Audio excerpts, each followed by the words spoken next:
Hey there and welcome to the world of maths, or for today's lecture I must say welcome to the world of geometry, because in today's lecture we are going to learn about these quadrilaterals which are the integral or one of the eminent part of the geometry. Let's begin our learning by splitting the word into its original meaning. That was awesome, isn't it?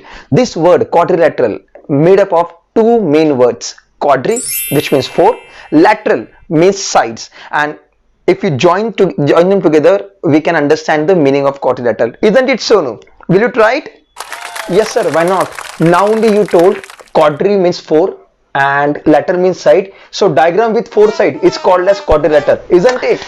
Actually, whatever Sonu said is not wrong, but it is incomplete, because if those sides are not closed, then it cannot be quadrilateral. These sides, we cannot say just diagram made up of four sides, then it can be like this also. And this thing is not a quadrilateral, isn't it? Yes. Any quadrilateral has 10 important parts. These parts are also called as elements, and these elements are nothing but four sides, four angles and two diagonals. We can say a closed diagram with four sides can be termed as a quadrilateral, and in detail, if you want to say or if you want to understand it, a closed geometrical figure which has four sides, four angles and two diagonal is called as a quadrilateral. In short, these quadrilaterals are two-dimensional diagram. Two-dimensional means they have length and breadth also. A diagram with four sides, four angles and two diagonals. Correct? Excuse me, sir. Will you please tell me the meaning of diagonals? Why not? Of course, for you also I will explain the meaning of diagonal. Diagonal is nothing but a segment, or you can say line segment, that joins two opposite vertices of any quadrilateral. That means in the diagram of the quadrilateral MATH, M and T are the opposite vertices, and segment joining that MT is nothing but a diagonal. So in that manner we have two diagonals. One is joining M and T and another one is joining A and H. Boys and girls, these quadrilaterals are mainly or broadly classified into three main types, that is parallelogram, trapezium, or also called as trapezoid, and third one is kite. And all these three are defined by a unique link. In parallelogram, all opposite sides are parallel.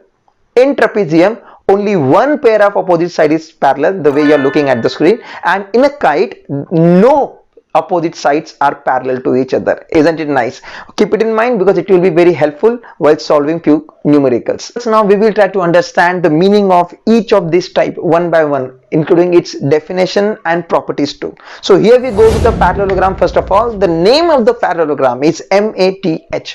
Always remember that we have to name the quadrilateral either clockwise or anti-clockwise. Clockwise, the way you are looking at the screen, and here it is the naming in anti-clockwise sense. Okay.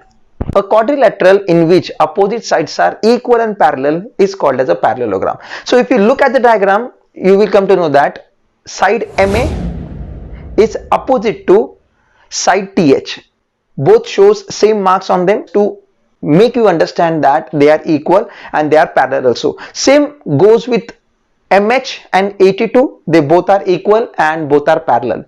Here we go with the properties of parallelogram. The first property of the parallelogram is nothing but the definition itself. Opposite sides are equal and parallel. The second property is about the opposite angles, and it says that opposite angles are congruent or equal in measure. The third and the most important property is about the adjacent angle, and it says that adjacent angle of the parallelogram are supplementary. That means if you add these angles, your sum will be 180 degree. And the last property of the parallelogram, and which is very important actually, about the diagonal, it says that diagonals of the parallelogram, they bisect each other. Bisect each other means they divide each other into exact half part. Okay, so point O in the diagram, that is on the diagonal, okay, is nothing but the midpoint of those diagonal. That means the diagonal for diagonal MT, point O will be acting as a midpoint, and same goes with diagonal AH2. Now I'll give you a tip to identify adjacent angle. Okay, if you name any side in this diagram, suppose side MA, all right, so this point M and A are nothing but are making adjacent angles. So angle M and angle A are nothing but the adjacent angle also. So if you say side TH, that means point H and point T are nothing but the adjacent point, and that makes them adjacent angle also. So keep it in mind, for the adjacent angles you have to just move on along with the sides. The name of the side shows or indicate the adjacent angle also. For the opposite angle, keep it in mind, the name of the diagonal gives the hint for the opposite angles. So name of the diagonal over here is MT, and so point M, that is angle M, now will be opposite to point T, that is angle T. Isn't it easy? So in short, for the adjacent angle, remember the name of the side, and for the opposite angles, remember the name of the diagonal. Here we go with the next quadrilateral on your screen, that is trapezium. And for the better understanding of the trapezium, the naming is kept same as that of parallelogram. That is M, A, T and then H in a clockwise direction.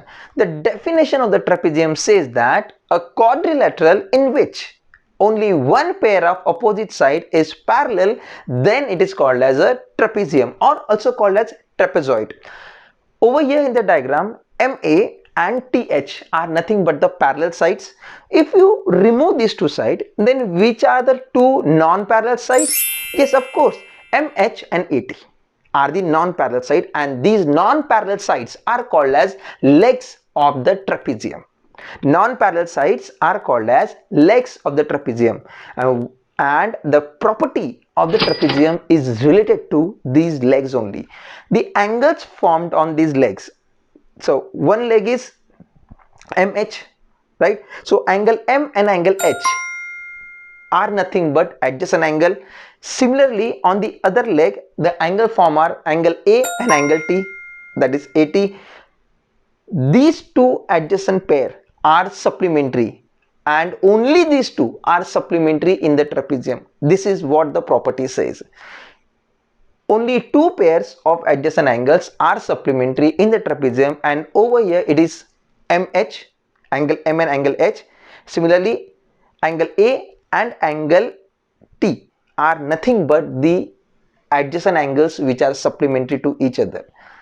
The next quadrilateral on the screen is nothing but the kite. The way I explained you previously, according to the common link, here in the kite no opposite sides are parallel to each other, but in the definition we are not supposed to take that into consideration. We will be defining this kite based on the diagonals. Okay, so what does the definition says?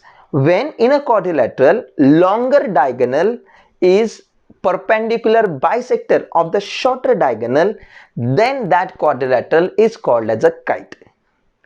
Longer diagonal must be perpendicular bisector of the smaller diagonal, and then that quadrilateral is called as a kite. And in the diagram, if you observe, MT is the longer diagonal, whereas AH is the smaller diagonal, and MT is nothing but perpendicular bisector of that AH, and that is why this time MATH is nothing but a kite.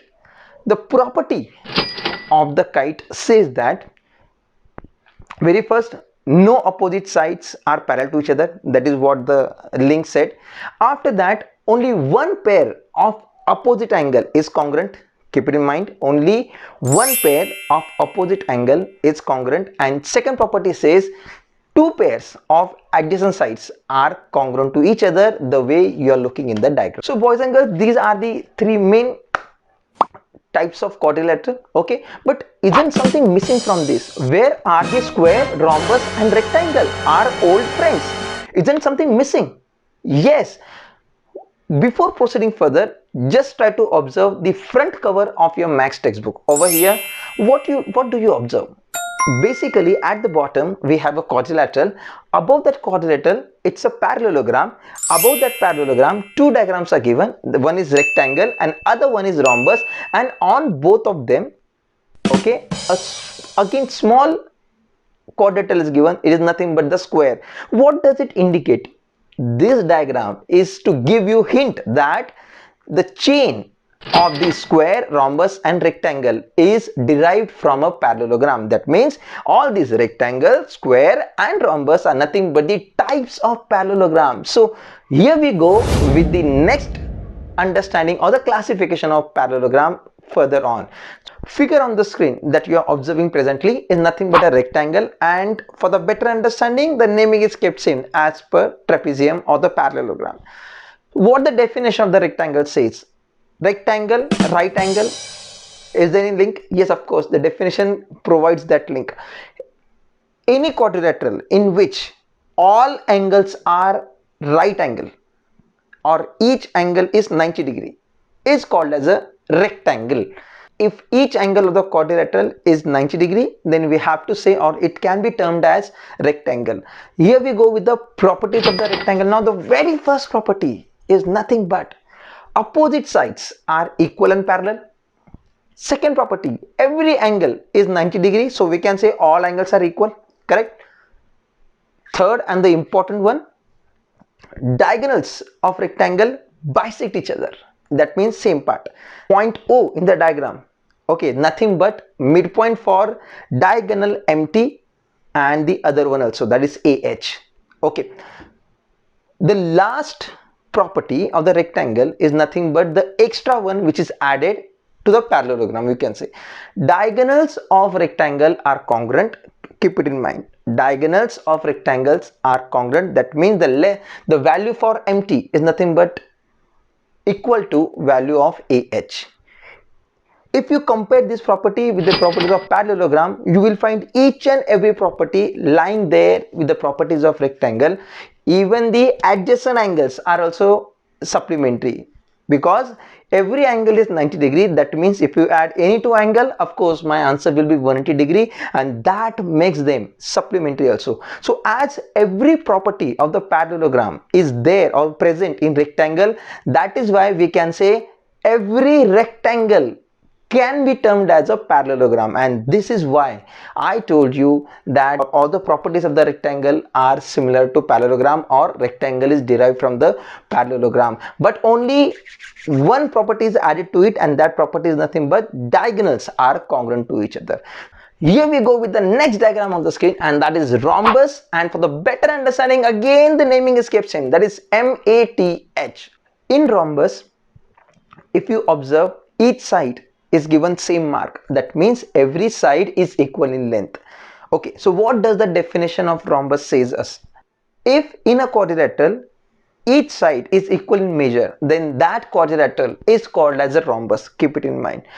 And this rhombus, the way I told you, is nothing but one of the type of parallelogram. So every property that we see in parallelogram is repeated over here also, but it is given one special property too. We'll see to it. Over here the properties of rhombus are: the very first, each side is equal in measure, opposite sides are parallel, the way it was there in the parallelogram. Okay, what, see, in parallelogram opposite sides are equal. Over here all sides are equal, then ultimately opposite sides are also equal, and that is why we can say the property of the side of the parallelogram is present over here in rhombus too. So here we move ahead. In parallelogram opposite angles were congruent. Over here also in the rhombus opposite angles are congruent in nature. Parallelogram, diagonals bisect each other. Over here also diagonals bisect each other. And which is the most important now added one? Diagonals in the rhombus are perpendicular to each other. This is what the added property is.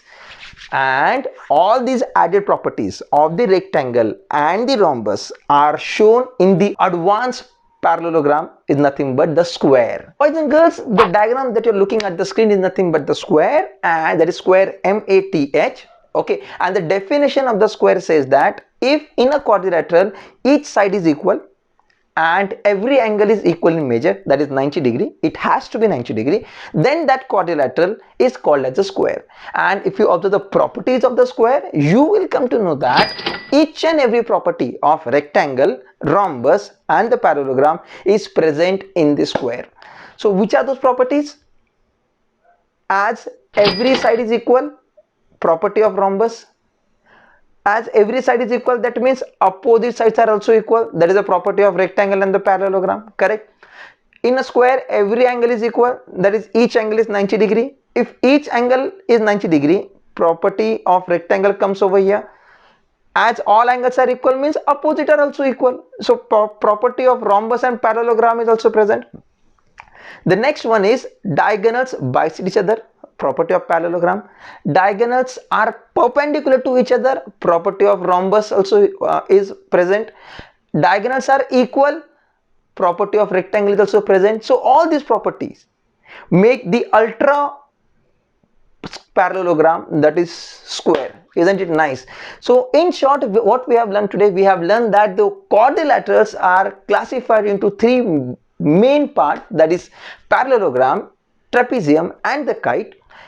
Further, parallelogram are subgrouped into rectangle, rhombus and the square. One more type of quadrilateral called as isosceles trapezium, that is a next part of trapezium. When the legs of the trapezium are equal in length, then that trapezium is called as isosceles trapezium. Don't forget this. In the next video, we will try to understand the numericals based on these properties. I hope till then you will be learning and understanding these properties for your betterment.